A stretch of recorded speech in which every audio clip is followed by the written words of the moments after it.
incredible country, former Democrat presidential candidate Tulsi Gabbard. And by the way, she just became a Republican.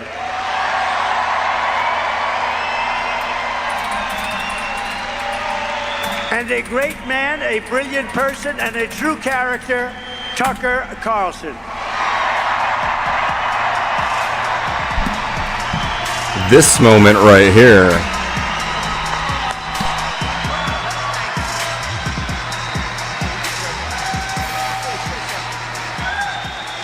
All right, I'll say something. I think Donald Trump's singular contribution to this country and the world is by his presence exposing a lot of things a lot of us believed as fraudulent, as lies.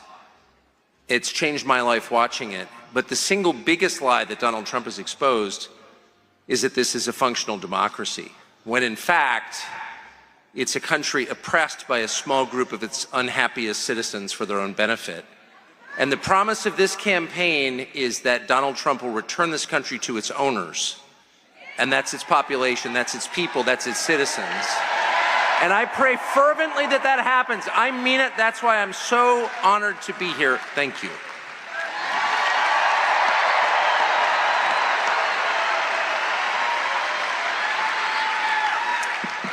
We have seen from the very beginning how much President Trump has been attacked, smeared, censored, the government weaponized against a candidate for president and a former president in ways that have never been seen in our country before. The reason why this has happened is because he is the sole person who has had the courage to stand up against the uniparty war machine in Washington and have the audacity to call for peace and an end to war.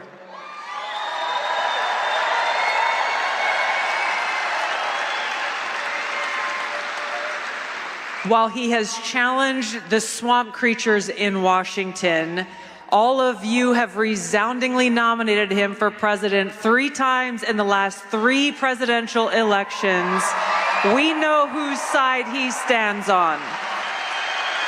He stands on the side of the people. He stands on the side of peace and prosperity and freedom for all Americans.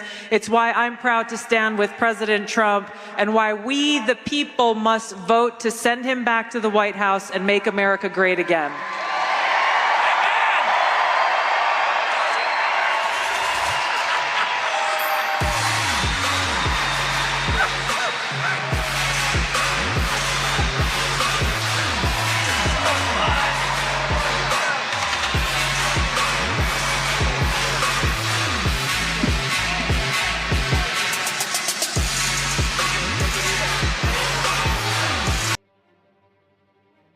I don't know why this is like new music for him, but you know, let's go with it. Great people.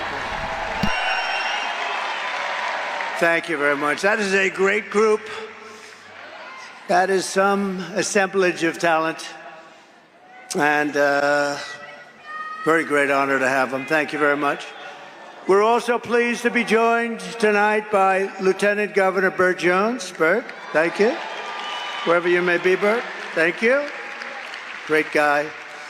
And Representatives Mike Collins and Marjorie Taylor Greene, please. Thank you, Marjorie. Future Congressman, congressional candidate Brian Jack. He's been with me from the beginning, and now he's a congressman soon. And a wonderful human being, a great man, Ben Carson. Ben, thank you very much. Thank you, Ben. Thank you, Ben. Great man. And thank you, Candy. Thank you very much, Candy. State Senator Clint Dixon, terrific. And State Representative Mike Kokas. Thank you, Mike. Thank you, Mike. Good job. Commissioner Tyler Harper, he's done a fantastic job. And Chairman of the Georgia Republican Party, Josh McCoon. Josh. Thank you. Where's Josh? That's good. Are we doing okay, Josh? I'm hearing we're winning big. That's good. Former Senator Kelly Loeffler and her husband. Thank you, Kelly. Thank you, darling. Jeff Sprecher, he owns the New York Stock Exchange. This guy's loaded. He owns the New York Stock Exchange. What's that like, Jeff? What is that like? But he's a great guy. Thank you both. A man of tremendous faith, and everybody respects him, Jensen Franklin. Thank you, Jensen.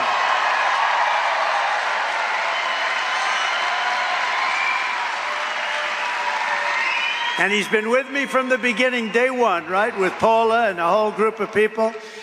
I want to thank you. And we just had a little session behind this wonderful stage. We had, must be 45 pastors and ministers, and they were praying. I said, if this doesn't work, nothing's going to work. Nothing's going to work if that doesn't work. But thank you all. You're all incredible people. We have tremendous respect for you. Terrific man. Man was treated very unfairly, but he's a great man, and he really knows what he's doing. David Schaefer. David, thank you. Thank you, David. Where's David? Thank you, David. Great job, David. And the #1 country music artist, Jason Aldean. He's my friend, but he's talented. You know, I played golf with him, and I said, you're much better with a guitar than you are with a golf club. Much. And he wasn't insulted by that, but thank you. Great guy. My son, Eric Trump. Where is Eric? Thank you, Eric. He works. And a woman that likes me because I will not allow men to be in women's sports, Riley Gaines. Thank you. Thank you, Riley. Not even for a day, Riley. We'll do it very fast. Benny Johnson, thank you very much. And Peter Navarro, thank you very much. And Steve Witkoff, one of the great entrepreneurs of our country, actually, Steve Witkoff. But I especially want to thank Charlie Kirk, because he is working so hard.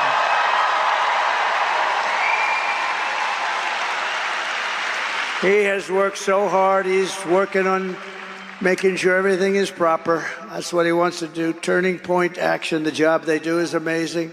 The only thing is, one thing when I come here and do this for him, I always have to shake about 15 times the number of people. I was shaking hands for an hour. And oh, I said, this must be a Charlie Kirk affair. But you know what? He's a fantastic person. The job he does with Turning Point, and I just want to congratulate him and thank him. He's working very hard. So we are running against the most radical, most incompetent, most unfit vice president in the history of our country. No one respects her. No one trusts her. No one takes her seriously. This is a woman who took yesterday off. How do you take yesterday off? You got 13 days, you're running for the presidency, she takes her time off. I've gone 52 days in a row, and I'm not taking any days off, that I can tell you. In our federal agencies. And these agencies are now owned by big pharma, by big food, and big agriculture. Don't you want a president who's going to get the chemicals out of our food? And don't you want a president who's going to get the corruption out of Washington, D.C.? And don't we deserve a president of the United States that's going to make America healthy again?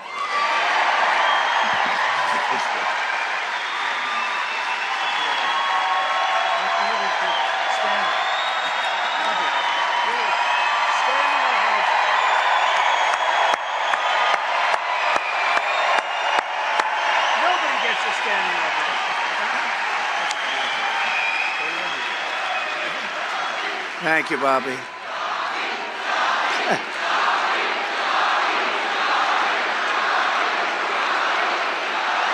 Nobody gets a standing ovation like that. What's going on over here? That's great, Bobby. Great. Thank you. Thank you. And as you know, Bobby's great mother, she was a great woman, Ethel, passed away, so our regards and condolences to the family. Thank you, Bobby. Our movement is bringing together Americans of all backgrounds who believe in freedom, democracy, and a thing called common sense. Much of it's common sense. Conservative, liberal, it's common sense. Let me also call up two other incredible patriots who want to help save our incredible country. Former Democrat presidential candidate Tulsi Gabbard. And by the way, she just became a Republican.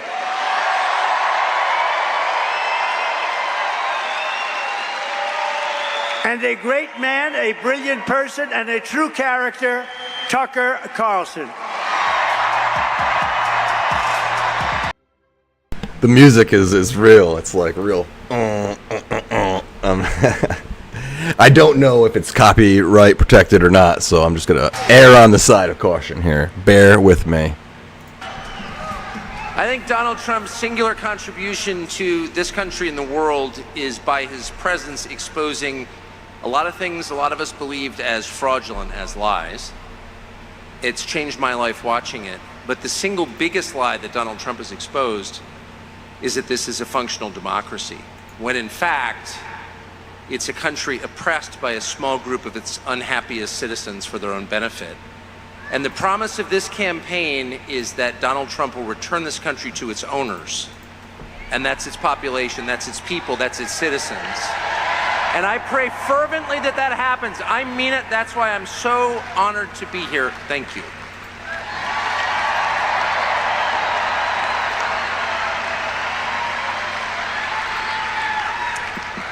We have seen from the very beginning how much President Trump has been attacked, smeared, censored, the government weaponized against a candidate for president and a former president in ways that have never been seen in our country before. The reason why this has happened is because he is the sole person who has had the courage to stand up against the uniparty war machine in Washington and have the audacity to call for peace and an end to war.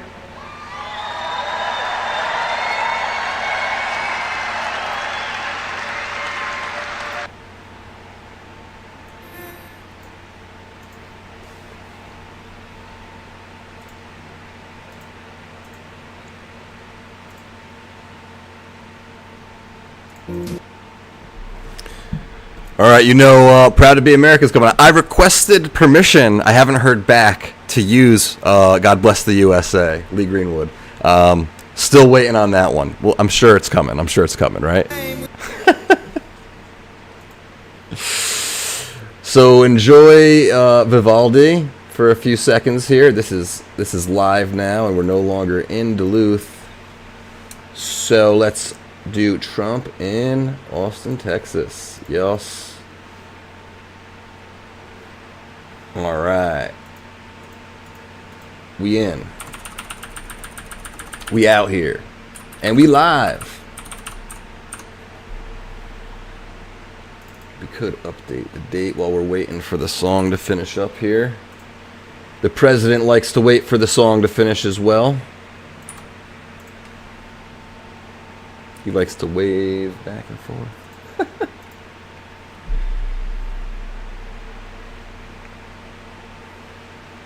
It's enjoyable. So right now, I think while the president is in Austin, Texas, talking to the people, Kamala is hanging out with Beyonce. I believe. That's, as far as I know, that's what's going on. President Trump just arriving in Austin, Texas. And... Very much, everybody. All right, we're in. This is an honor, and I want to thank the people behind me because they have done an incredible job under very adverse conditions, I have to say. And they're very special people. Very special. Congratulations to Paul. He gave a speech last week, which was incredible. I mean, they endorsed me, so I have to think it was incredible. So thank you all very much. It's a great group of people. They love our country. Before we begin, I want to address the unconstitutional decision issued today by a radical judge appointed by Biden. And it just came down in Virginia, illegally allowing non-citizens to vote in our elections. In fact, a poll came out, 87% of the people disagree, so that's pretty good amount, isn't it, Ted? Huh? The outrageous decision goes against the very bedrock of our democracy, and thankfully, Virginia Governor Glenn Youngkin is doing a terrific job, is working hard to fix this problem. Found thousands of illegal votes, and the judge said you didn't do it in a timely fashion. They did it a long time ago.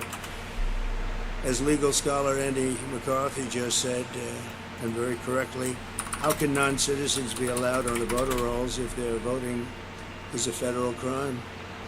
Constitutional law professor Jonathan Turley, two great guys, by the way, also notes that it is a crime to be a non-citizen voter. Removing illegal voters off the voting roll should be a big priority for this country, and yet instead we're scorned by a judge. This is blatantly un-American, and it's election interference, and Kamala Harris is behind it very much. And so I just wanted to bring that to your attention, and obviously, I mean, it's up to the governor of Virginia, Glenn Youngkin, but I assume they're going to be appealing it. I think he's going to. And they feel very strongly about it, so we'll see how it goes. But you have to get the confidence going for elections when you have decisions coming down like that, where they allow people to vote that blatantly aren't qualified to vote. It's pretty sad for our country. We have enough problems with the elections. It's about confidence.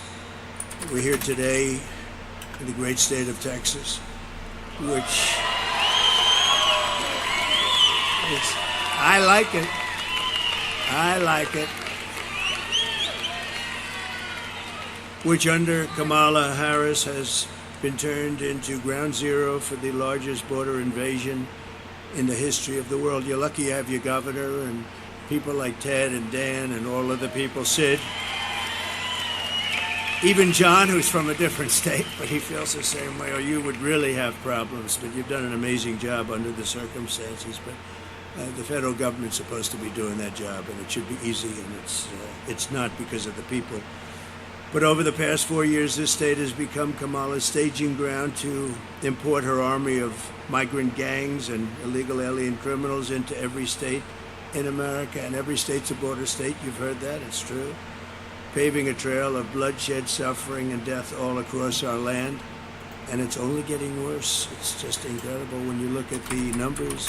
21 million people at least during this 3.5-year period, and many of them, as you know, are murderers, drug dealers, people from jails. They're letting their people out of jails and bringing them right into our country. We're like a dumping ground. What Kamala Harris has done on our border is cruel, it's vile, and it's absolutely heartless. Her policy of importing migrant gangs is a crime against our country. It's actually a crime against humanity, and her abolition of our border should disqualify her for even running. I mean, I don't know how you can run for the president of the United States and allow people to pour into our country. And we're talking about seriously criminal people, many of these people, and they come from all over the world. It's not just South America. They're coming in from Africa. They're coming in from the Middle East. The Congo, that's a hot place right now. A lot of people coming in from prisons in the Congo. They're coming into our country.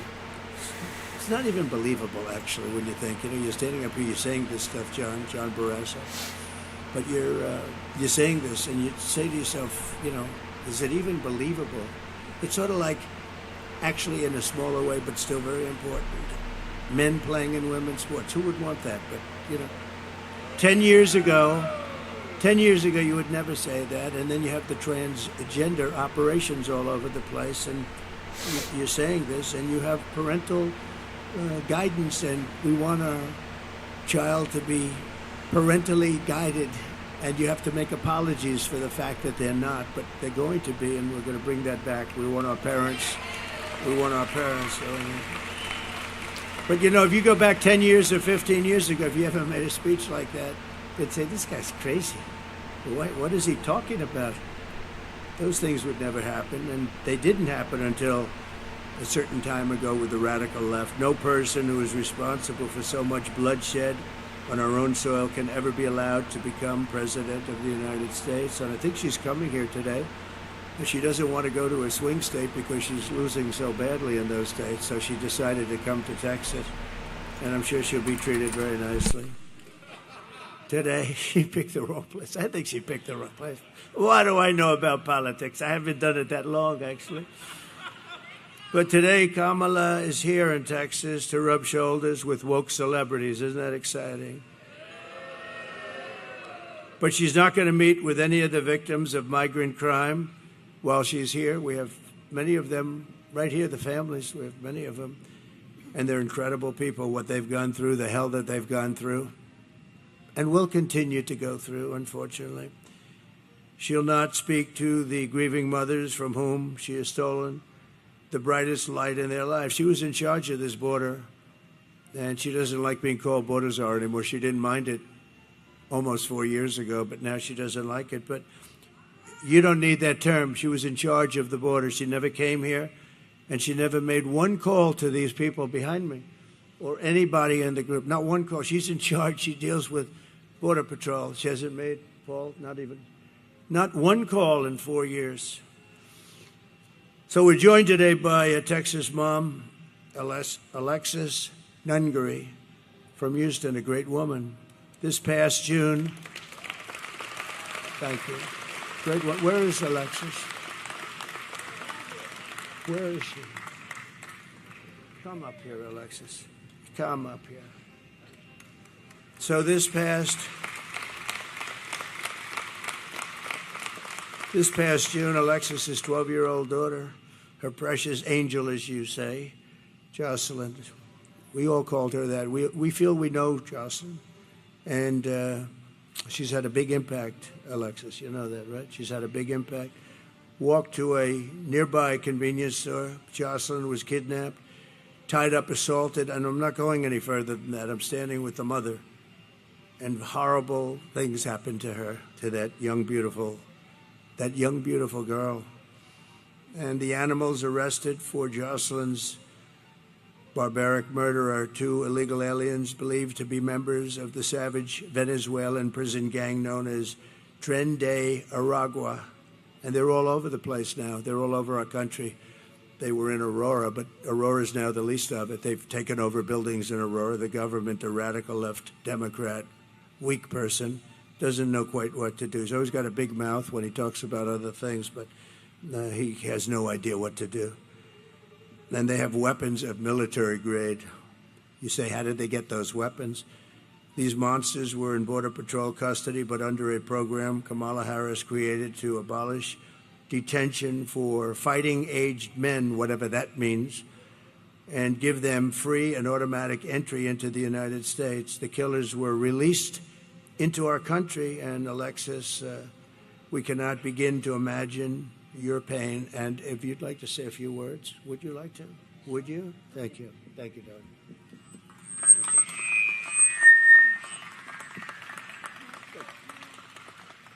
I want to thank everybody for Donald Trump, really, for the opportunity to be able to say my daughter's story. I know everybody knows somebody that was like her. She was 12. She was going to be a 7th grader, preteens. They think they're invincible. And she was just being a child. And due to the Biden-Harris policies we have here are why she's not here anymore. She was taken from her vulnerability, and they made her a target and ran with that. And now I will forever be a grieving mother, and my son will forever be a grieving brother who will no longer get to grow up with his sister. Kamala Harris has never reached out to me, just even as a human, to give her condolences as a humane person running this country.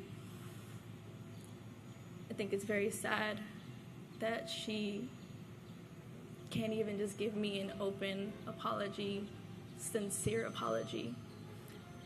She's attempted to apologize to me just days before this election, and I find it very inconvenient and a convenience for her. I appreciate everything Donald Trump, Senator Ted Cruz has done for me. They've been a tremendous amount of help for me and my family during this incredibly hard journey for me. I want to thank everybody for listening to my words. Thank you.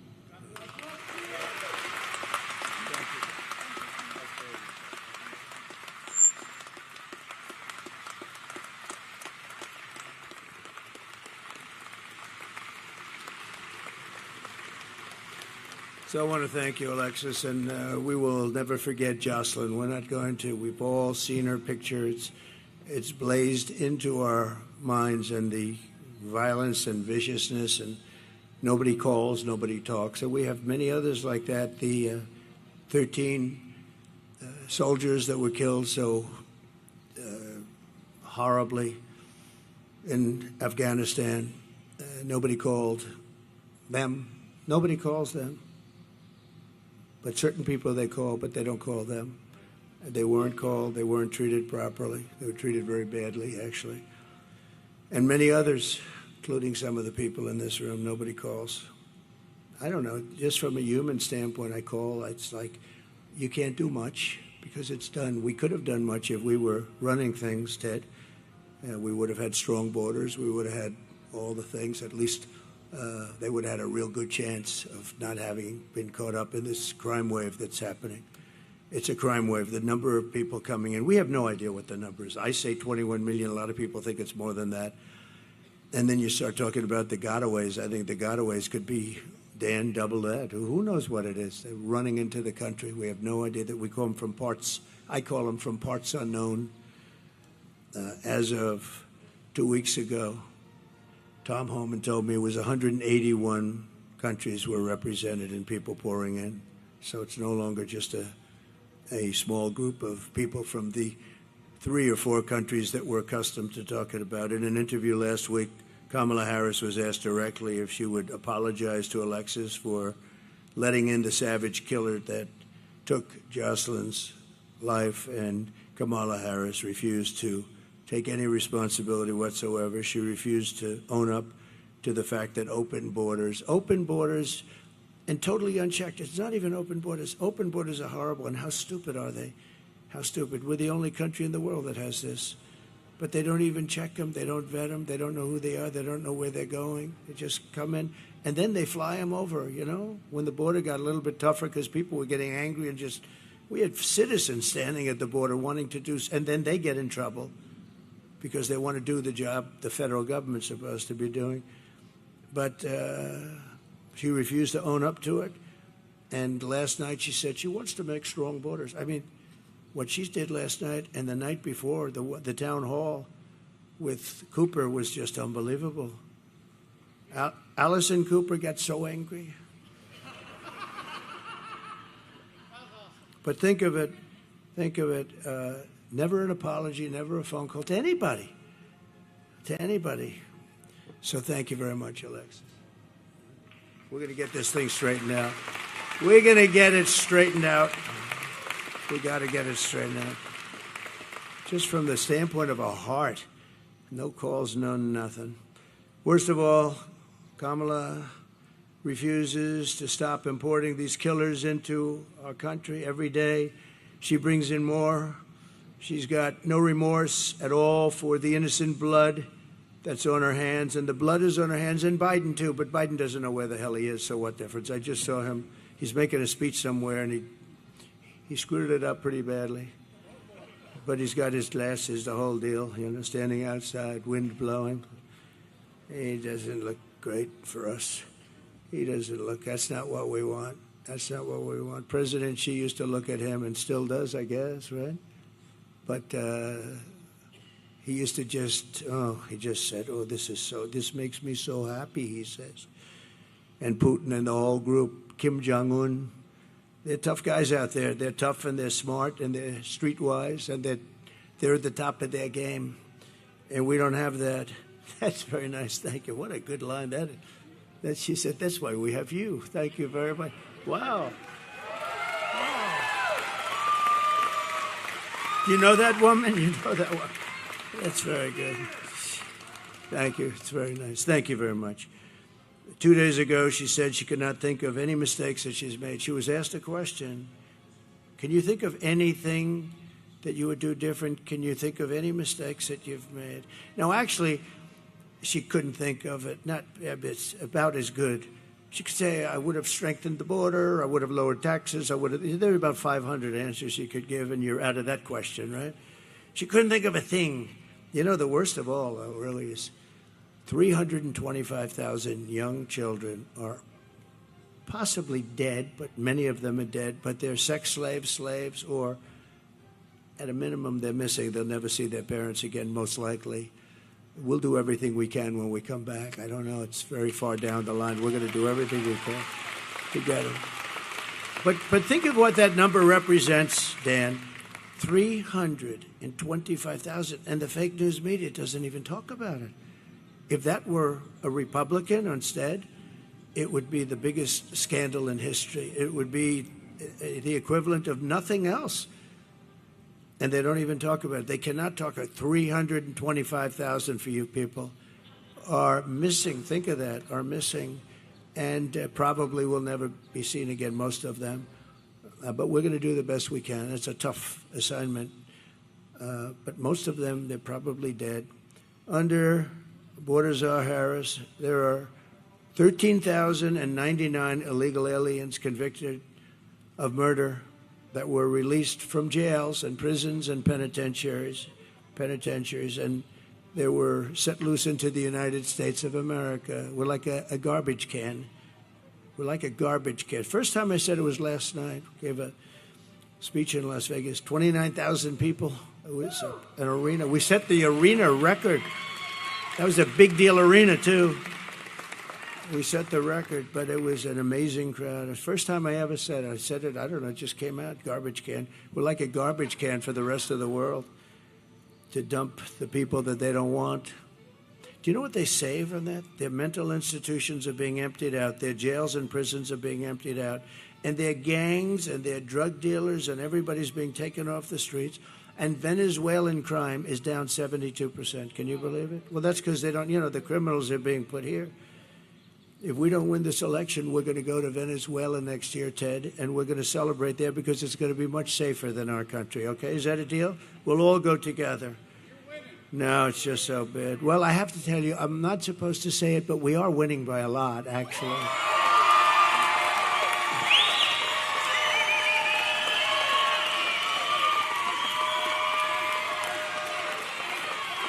And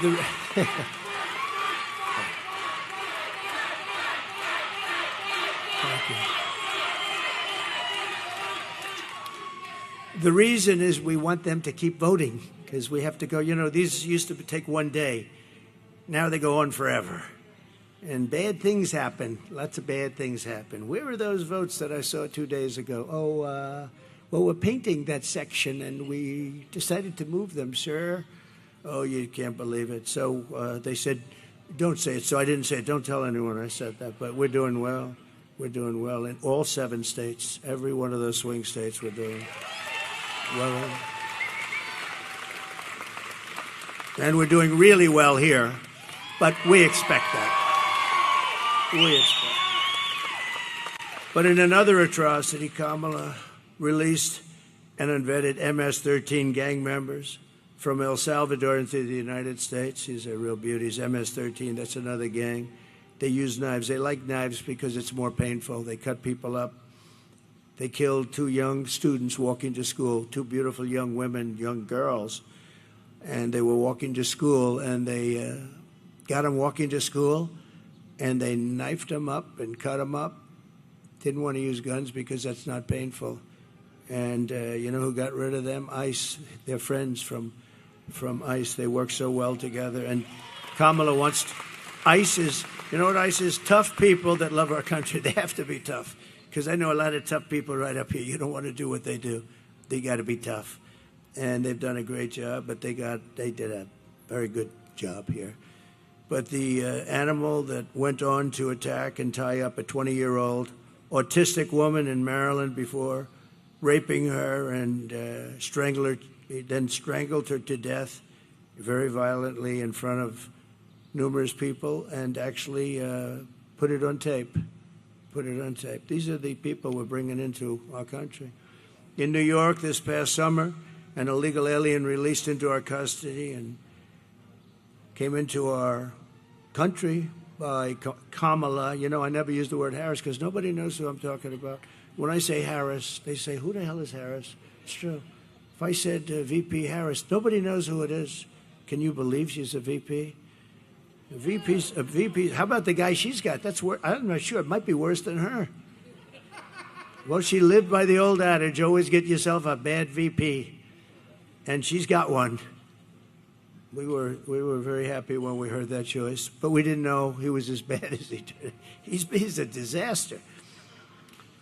But Kamala approached two 13-year-old children with, think of this, these people that she let in with machetes, knives, guns, in broad daylight, forced them into the woods, tied them up together, their wrists, everything, raped the young girl, park, filmed the entire thing, put it on camera, put it out for everybody to see, badly injured this person and somebody with her too, really badly. In Georgia this year, and you know this, everybody knows this, except Biden, he didn't know how to pronounce her name after pressure because he didn't talk about it either, Alexis. He refused to talk about it. And then he was actually forced to because it got so crazy. But in Georgia this year, an illegal alien criminal with ties to Trinidad, Aragua, kidnapped, assaulted, and murdered a brilliant young nursing student, Laken Riley, you remember? Laken Riley, who was a beautiful, I got to meet the parents a couple of times. They're incredible, but they're like devastated. You know, you can't really say, oh, well, everything will be, it's not going to be okay. It's not good. It's just, you can't really, there's nothing you can say, really. A lot of times they say, like to Alexis, what can I say? The only thing we can do is do something about it so it doesn't happen again, you know, and that's all we can do. But she murdered her while she was out on a run. She wanted to keep herself in good shape, and they got her. Her killer was yet another monster released into America through this open border policy of Kamala and her group of radical left idiots. Under the Trump administration, we will end this migrant invasion and we will deport every last criminal alien targeting our daughters and our children, our families, other people's families. They're going to be gone. They're going to be gone fast. Some are so violent, you know, we can't let them go. We can't send them in because they'll come back. But we have some pretty strong policies that we're putting into place immediately on January 20th. We're honored to be joined by many of the incredible Border Patrol agents and law enforcement heroes who will help us restore safety to America. And I'd like to invite a very special person. He made such a good speech last night. They endorsed me. And this gentleman made a very good speech. I said, you know, I'm going to have to go back and start practicing. Ted, you and I are going to have to practice a little bit. But Paul Perez just assumed the big power position from Brandon, who was a fantastic guy. He's still involved in so many ways, but they endorsed me, something they're not really probably even supposed to do. I won't get into that. But they love the country. And in endorsing, they said very bad things about her. They don't want to say bad things either. They want to say great things. Even me, I didn't know I was going to do this. We had a very good first election. We had a much better second election. We got close to 12 million votes more than we did the first time, the highest number in history. And okay. And then I saw what was happening with the country. It was so bad and so incompetent. It didn't take long. I would have preferred that the country was really well run. John, I would have preferred it. If the country was really, if Biden got in there and he was a great president, I would have actually preferred it. And right now I'd be on a beach or a golf course or something. I'd be doing something else. But I'd rather be in Texas with you, I can tell you that.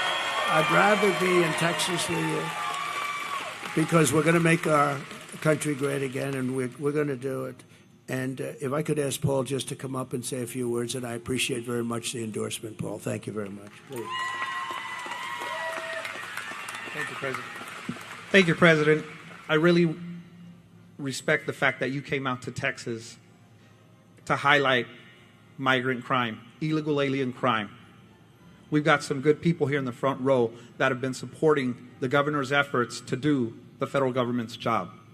And so we really appreciate that. But I want to talk about the person that's going to be coming to Houston tonight, not to apologize or highlight illegal alien crime, but to party like a fool on stage with celebrities.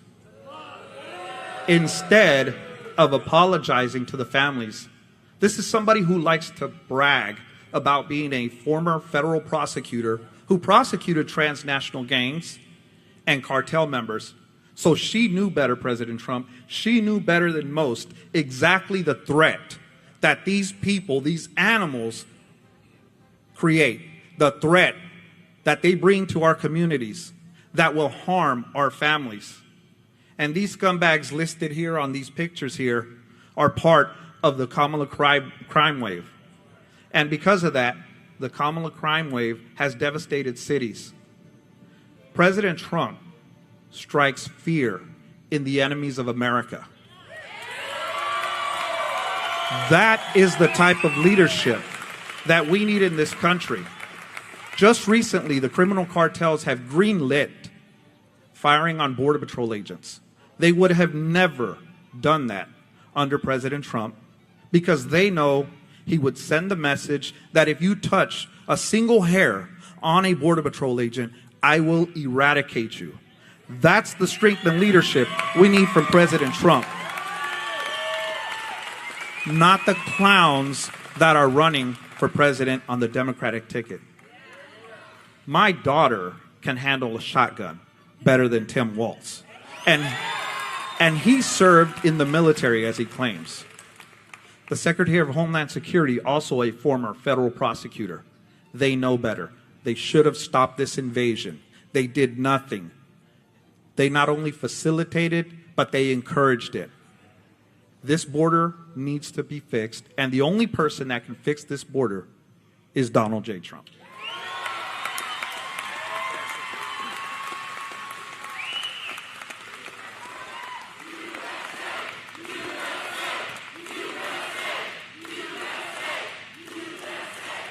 Thank you very much. Paul, thank you very much. Boy, it's you can't say it better. You can't say it better. And they really know the subject. If they thought somebody was slightly better, that's what they want. They just want it fixed. And their job's a lot easier just to let everybody pour through. It's a tough job when you do it right, but that's what they want. They love the country. This is just a great group. I've gotten to know them so well over the years. I did call them a lot. And we had the safest border. We put down my all-time favorite chart.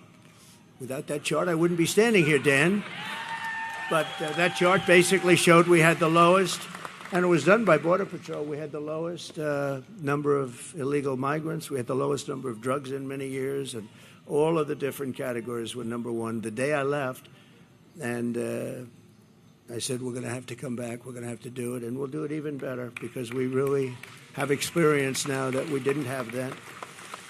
I want to thank the Guillen family. The Guillen family is here. They are incredible, incredible, brave, and beautiful family. They lost their daughter and sister, and she's up in heaven looking down, very proud of you, and very proud of the stance that you took. A very vicious group of people, just liars, you know, and a magazine that's a failing magazine run by a guy named Goldberg came out with a story, bad story about me, that I had told them I was going to do something and all this. And they were so incensed that they said, we can't let them say that about what took place with the daughter. I was going to help them if they didn't get the military funding. I was going to fund it myself. I told them that, but they were able to get the funding. And I guess they came out with a story that, what's it called, the Atlantic magazine? Atlantic. This is a really bad, they were the ones that made up the story about me saying bad things about the soldiers. The beautiful thing is that these people were willing to come out and say it didn't happen that way. This man was, I had them into the White House, and they were all, they didn't have to do this. They could have sat back and, your daughter is so proud of you, I'm telling you. They didn't have to do that. I didn't, you know, I have these people saying all this bad stuff.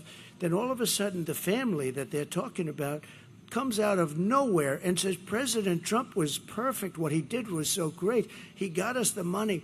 And I did say, if we couldn't get you the money for the funeral, I was going to pay it. But he got us the money, and it happened so quickly and nice. And they came out and they said that. Who would do that? A lot of people wouldn't do that. They'd sit back and they say, well, he was a nice guy, but we don't want to get involved or something. We love you. Thank you very much. We love you. And there was phony stories by a general that got fired, and he's a whack job, total whack job, a general. It's funny, when you fire people, see, Biden has never fired anybody, but when you fire people for doing a bad job, they get a little bit angry. Somehow it just seems to work. But he was a nut job to start off with. So that's just so, it's such a beautiful story. Out of nowhere, we get a call saying that problem solved. Why? Because the family came to, and they said that the magazine totally lied and misrepresented. This was the same magazine that said that I said about dead soldiers that there was something, what was it, suckers and losers. Think of it. I'm supposed to be standing there over the graves of soldiers with people around me, military people or whatever, making a statement like that. Can you imagine? Can you imagine anybody doing it? I think I'd end up in, I may be the president, but I think somebody would start a fist fight. And probably I would say, you were right in there. Who would do this?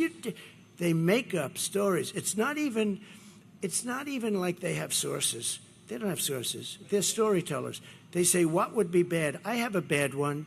And you know when it's always released? Same time with the last one. It's released just before the election. That suckers and losers story, which was totally fabricated. There's nobody that loves the military. And these were World War I heroes. They died in World War I. And I'm saying, they were suckers. I mean, you'd know me. They were suckers and losers. Can you imagine it? And the problem I have, Ted, is that 5, 10, 20% of people, when they read that, they're going to believe it. So I talk about it because it was a terrible thing. You know, I walked past, I remember we were doing a big event, and I was going back to Air Force One, and they were under the wing, these fake news people. They're so bad. There's a lot of them back there, by the way. We got a lot of them honoring that special person, right? We got a lot of fake news. But I remember I'm walking past, and I hear the people shouting and everything. And I heard this one voice, loud, boisterous, horrible voice, say, did you call the dead soldiers from World War I suckers and losers? I said, I didn't, to myself, I said, man, that's a bad one. Because it's what? This sleazebag reporter, Goldberg, against me. I mean, and a percentage of people have to believe it, so all I can do is talk about it. But as soon as I heard that statement, I said, man, that's bad. Because to me, that's so bad. And that's what they do. These are evil people. They're a threat to democracy. And, we are not a threat. The threat to democracy is the other side. They've weaponized the courts. They've weaponized the FBI to go after people. They go after parents. They're going after Catholics. I don't know what's with Catholics lately. But if you're Catholic, you're being persecuted. Anybody that votes as a Catholic for this horrible candidate that can't put two sentences together, she can't speak. She can't put two sentences together. Can you imagine her standing with President Xi of China? I don't think so, Ken. I don't think. He would be a very happy man, but hopefully that won't happen. And based on the first 4 days, it's not going to happen. I want to thank some of the special guests we have. Senator Ted Cruz for being here, Senator Ted. And it's hard to believe he's in a race because, honestly, I don't know who would want to run against him because he's really a great senator. He's a great senator. He loves the country. He's tough as hell. He fights. He's always fighting, and he's fighting for the state, but he's fighting more for the country than just about anybody. And John Barrasso would acknowledge that. John is one of our leaders in the Senate, and he's a fantastic man. So Ted, I know your thing is going good. I heard you were helped very greatly. You got a big pop, right? And I know you're doing great, but I just want to say he's got my complete and total endorsement. He has always will have. And you're going to have a great day, and hopefully I'm going to have a great day, and we're going to be celebrating together, and we're going to make our country, as we say, or we'll make America great again. We're going to make it great, and it's going to go faster than you think. But it can't sustain this for another 4 years. That I do believe. A very good friend, the head of my campaign from the day I ran, he called. He said, "I want to run your campaign." I said, "Well, I'm not very experienced. I'd never done this before." But he liked me, and he saw something, I guess. Dan Patrick, he's a fantastic man. And Dan, we're doing okay, I hear. Good? Okay, good. When Dan says that, that's good. And by the way, if I had any problems, he would tell me that very quickly, right? But when Dan says it, it means a lot. Thank you, Dan, very much. Appreciate it. Attorney General Ken Paxton, a really great Attorney General. Great Attorney General. Thank you. That's pretty good. That's pretty good. That's pretty good. You see, when they go after people with bullshit, they become very popular. And that's what happened to Ken. Ken was made to suffer for a long period of time, but it worked out very well. And I stuck by him, and other people stuck by him. Some of the people right there stuck by him, including that one right there. So I think Ken, I said, he's a great Attorney General. You got to stick by your Attorney Generals. And I'm very happy the way that all worked out. But you went through a lot, right? And that's why they love you, because they understand that. Agriculture Commissioner, another friend of mine, Sid Miller. The first time I saw Sid, he was on television. Alexis, he was on television, and I didn't know him at all. He was on Deface the Nation.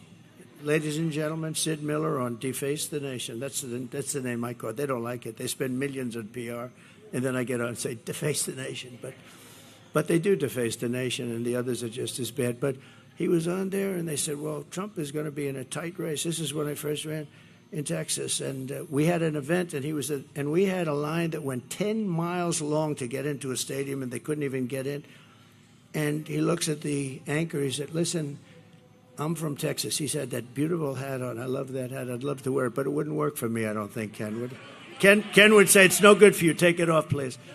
But now he said, I don't know where you come from, but you don't come from Texas, because this guy's going to win in a landslide. And we won in a landslide, right?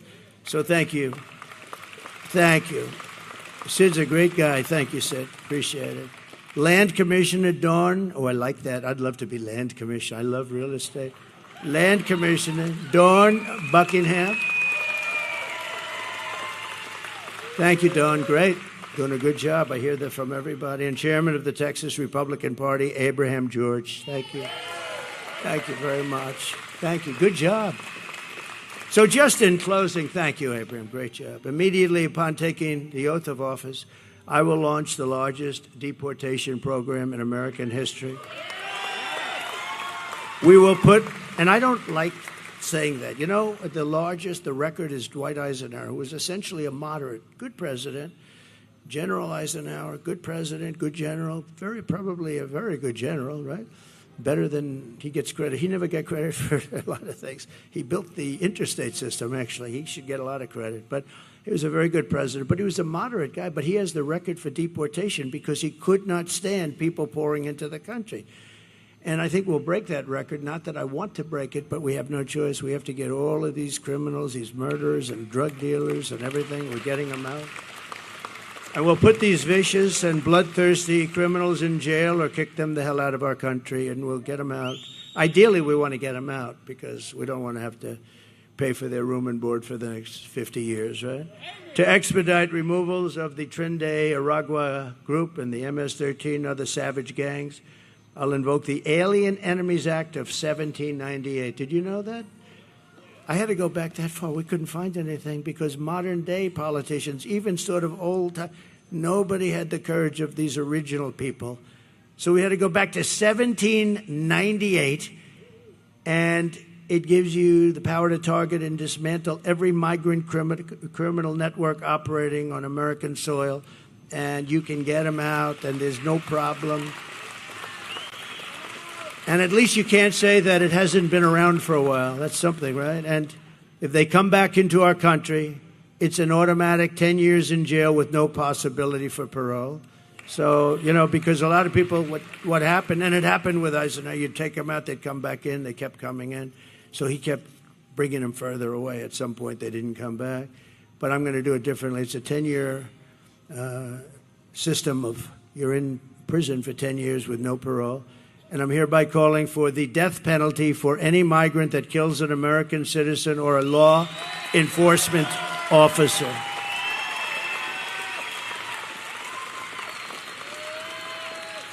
And you'll be amazed how it worked. You know, when I was in the White House, we had a lot of people that wanted to pull down statues and things, and I didn't like it too much, and we didn't have time to pass a law because they were really getting pretty violent around in Washington, D.C., and they wanted to pull down. You know, actually, when they started roping up Abraham Lincoln and a couple, I said, I'm not even sure they knew what they were doing.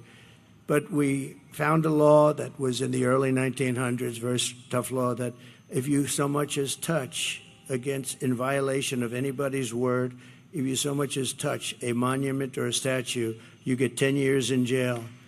And I had a news conference, and the town was flooded. We had a news conference. They had actually a rope around Andrew Jackson's head, the beautiful statue. And I said, we're going to go fast. And I went out, I did it. And it was a beautiful sight. The second I announced 10 years in jail, no probation, nothing. And as soon as I said it, everybody just sort of walked. I could see them walking. I don't want to use the term I used last night. A certain part of their body, I watched the back. I saw thousands of them, and I said, what a beautiful sight. They just left. And that was the end. We had no more problem until about 2 months ago, in D.C., where they became very violent. They were fighting with police. They were putting spray paint on our beautiful, on the lions, the beautiful lions. And, you know, they're sandstone, and that's a very porous stone. You'll see that spray paint for many years to come, like hundreds of years. You can't really get it out. It goes deep into the stone. And to the best of my knowledge, nothing happened to them, did they? They were beating up cops, or the cops were beating them up, but they were fighting. They were fighting our police, our great police. We're going to take care of our police, too, by the way. They're going to stop the lawlessness. And I'm going to end all migrant flights immediately. You know, there's still flying flights coming in with 450,000 people over a fairly short. 450,000, that's a lot of flights. And I'm going to outlaw immediately, and we're going to ask you guys to help on that, but we're going to outlaw immediately sanctuary cities. They're sanctuaries for criminals, and we're going to end catch and release once and for all. And Kamala Harris, she started this nightmare, open border, no common sense. We're the party of common sense. There's no common sense to an open border, and I will stop this nightmare immediately. November 5th, 2024 will be Liberation Day in America. So I want to thank everybody for being here. And Alexis, I want to thank you, darling. And your daughter, very proud of you right now, I can tell you. Very proud. This unbelievable family back there, thank you very much. We won't forget it. We're going to meet in the White House. We get there, I told them we're going to have lunch in the White House. All right? And that goes for you. Are we allowed to bring Alexis? Can we do that? They said yes, okay? So we're going to do that in honor of your beautiful Jocelyn, okay? Thank you. Thank you very much, everybody. We greatly appreciate it. Thank you, guys. Thank you, Ted. Thank you, everybody. Thank you very much. All right, okay. So we escaped without the YouTube cutting us off, I think. I don't know. We'll find out soon, I guess, if it's going to let me keep going.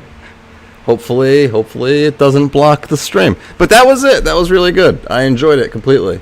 It was probably more emotional any other. I mean, maybe I'm more. Maybe I didn't sleep well last night and I got a little teary-eyed. But yeah, I did absolutely get teary-eyed.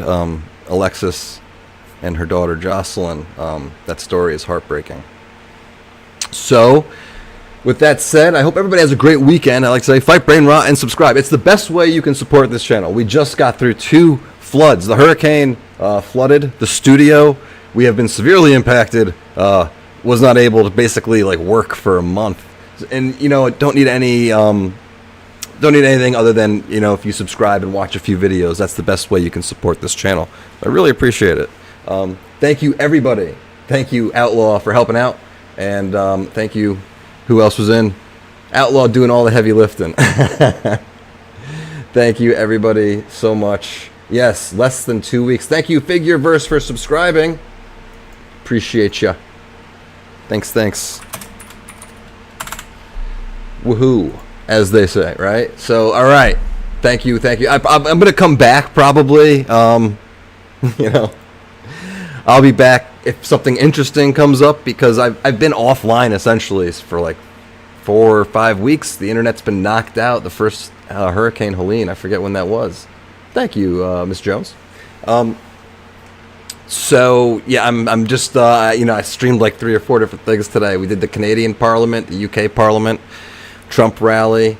I forget, I might have done something else even before that. Yeah, so that was a good day, and I learned a lot, and we're gonna keep it up because it's good to grow, right?